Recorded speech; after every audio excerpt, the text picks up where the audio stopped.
The top of the list was the one and only Michael Jordan, the greatest of all time. LeBron, you know what? He came in second place. Shannon, this is your first time seeing the list. What do you make of it?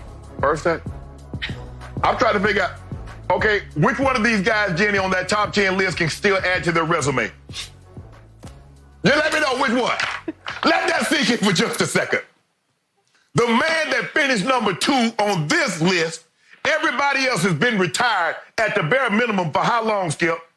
Bare minimum, say 4 or 5 years. Kobe was the last one to retire. So Kobe is the last one, rest his soul, going into the Hall this year. But Duncan, Bird, Wilt, Magic, Russell, Kareem, Shaq, Kobe, nobody else. Their building is, Skip, you know what I'm saying? We gonna build bigger building. You know what I'm saying, Skip? You know, my palatial estate up here in Bel Air, Skip, you know, it's not, I still got a couple of wings I'm still working on. Everybody else done finished their house up here. So I'm still adding.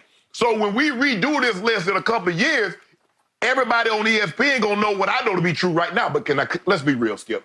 The Last Dance documentary just came out, is out right now.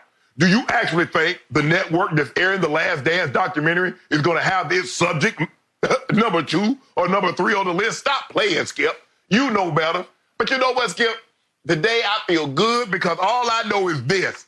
If LeBron James is a 7 or an 8, I'm looking at this list and I see some guys that's way, way on down there. Them twos you treat, them are twos and fuse to me, Skip. Anything that's after 5 is twos and fuse. That's all I'm saying. So, timeout.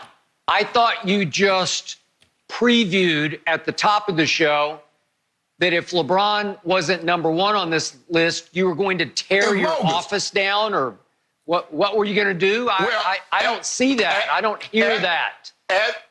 As he said, if I were to wreck my shop, we're going to have to go to black. That means everything's going, that you're not going to be able to have me in the screen, Skip. And I don't want to do that because we got 2 more hours to do this thing. So after the show, Skip, we might have to have I might have to film somewhere else because I'm going to wreck shop in here. You know it's bull jive, Skip Bayless. 16 times he's been an all-star. 16 times he's been all-NBA. This year will be 13, which will be more than anybody in the history of the NBA. 4-time league MVP, 3 Shannon. finals MVP, went to 8 straight finals. Stop it. What? I feel like Jordan, as we saw the other night at the end of the documentary, when they handed him the iPad so that he could watch Gary Payton talk about how he shut him down, the glove, and Jordan just threw his head back and just laughed. I'm laughing at you. I apologize while I'm doing it, but I am laughing at everything you're saying because the truth is there's one guy on this list who happens to be at the top of this list who is still active. He's still adding to his legacy. His name is Michael Jordan. And through a documentary that he finally signed off on, after all these years, it took 22 years for him to sign off on the footage going public. He did it. And I told you before the doc started airing, the reason he's doing it is because he's getting sick and tired of hearing people like you try to make this phony GOAT case for LeBron James. It is making him sick. And he finally said, enough. And once again, as he always did as a player, he dropped the thunder and the lightning all over LeBron's GOAT argument. He is still active, even from the quote-unquote grave. He's long gone. He's long retired, and he's still adding to his legacy with The Last Dance. It ain't over until it's over, Shannon, and won't be over until this next Sunday night when we watch the final 2 episodes, 9 and 10. And while you're right, LeBron is the one truly, officially active player, and he does have a chance, an opportunity to add a wing to his mansion in Brentwood. It's not up the hill in Bel Air like you. I mean, God knows. LeBron doesn't have enough clout and wherewithal to live in Shannon Sharpe's neighborhood, which is way up the hill up Beverly Glen from here, a palatial estate. He's coming to you from the wine cellar of his palatial estate up in Bel Air. He's not exactly the Fresh Prince. He's a little older than the Fresh, but he's still the Prince of Bel Air, is Shannon Sharpe. So Shannon still has a chance to add a wing, but he also has a chance to subtract a wing, because right now we're in a pandemic. Stock market is not in a good place right now, and that could also happen to LeBron's active legacy.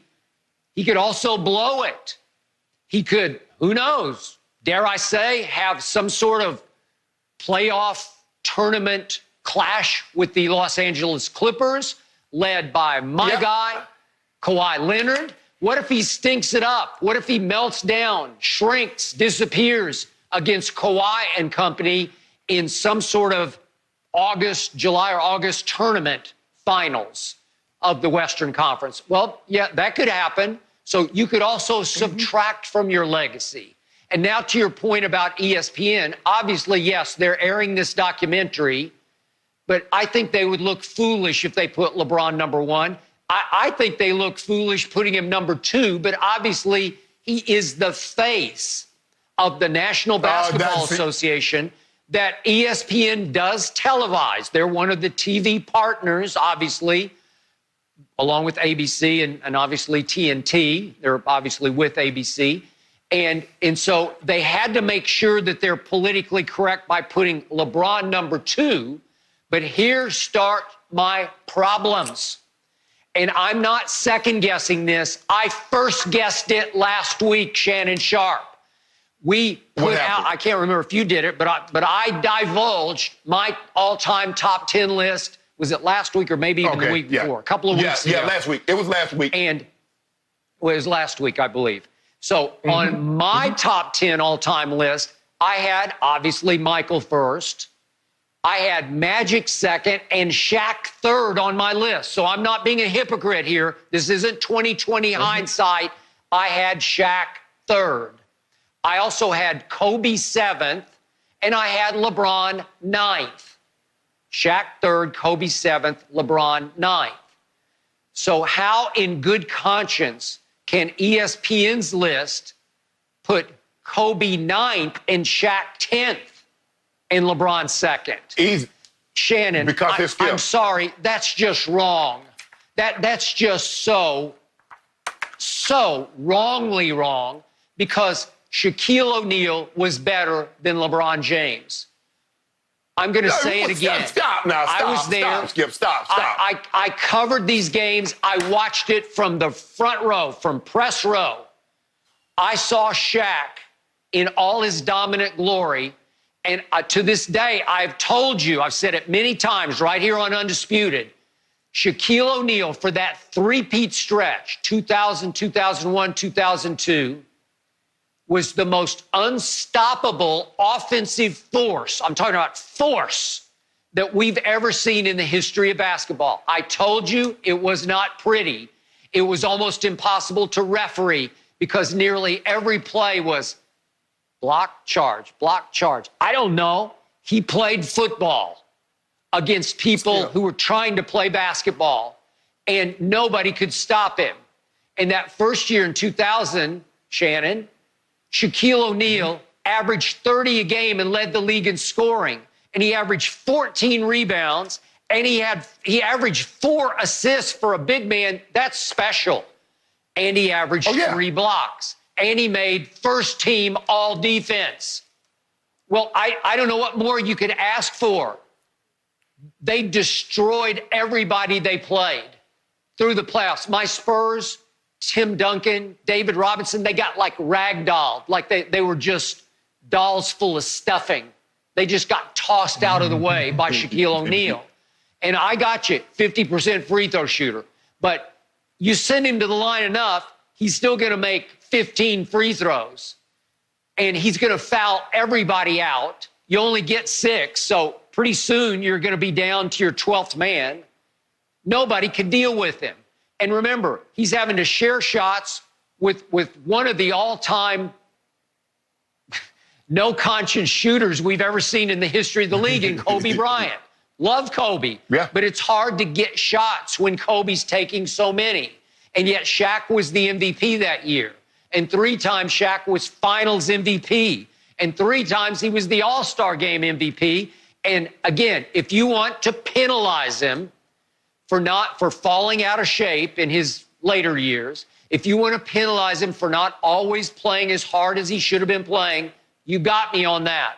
But if I take that 3-game stretch, he was more dominant than Kareem was. If you could have matched Kareem versus Shaq in that stretch, I don't think Kareem could have dealt with him, and I love Kareem.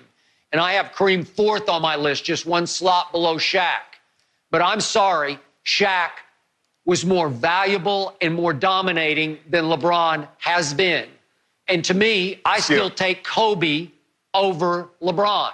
Kobe is just better clutch shooter, just a better shooter, period.